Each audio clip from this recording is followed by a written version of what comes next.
এই মুহূৰ্তত দিবলৈ ওলাইছে এটা ব্ৰেকিং নিউজ। বৰপেটাত ভয়ংকৰ পথ দুৰ্ঘটনাক কেন্দ্ৰ কৰি উত্তপ্ত পৰিস্থিতিৰ সৃষ্টি হয়। বৰপেটাত কয়লা ভৰ্তি ট্ৰাকে প্ৰাণ ল'লে এটা পৰিয়ালৰ। সৰ্থেবাৰীৰ কামাৰপাৰাত ভয়ংকৰ পথ দুৰ্ঘটনাত থিতাতে নিহত 2জন আৰু সংকটজনক অৱস্থাত 2জন।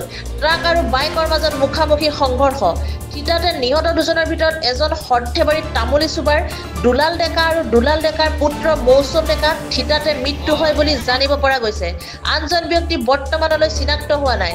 আনফালে দুলাল ডেকাৰ জীয়ৰী ৰিয়া ডেকা আৰু দুলাল ডেকাৰ ভাগিন ৰাহুল দাসক বৰপেটা চিকিৎসা মহাবিদ্যালয়লৈ সংকটজনক অৱস্থাত ভৰ্তি কৰা বুলি জানিব পৰা গৈছে।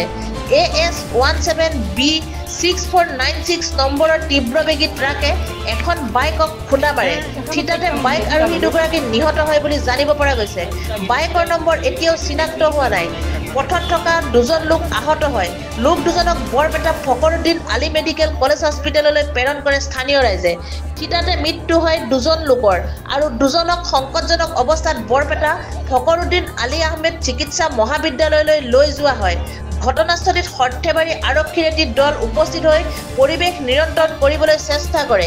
এইফালে পথ দুৰ্ঘটনাক কেন্দ্ৰ কৰি উত্তপ্ত পৰিস্থিতিৰ সৃষ্টি হয়। বৰপেটাৰ পৰা লাচিত বায়নৰ ৰিপৰ্ট E24 লাইভ ব্ৰেকিং।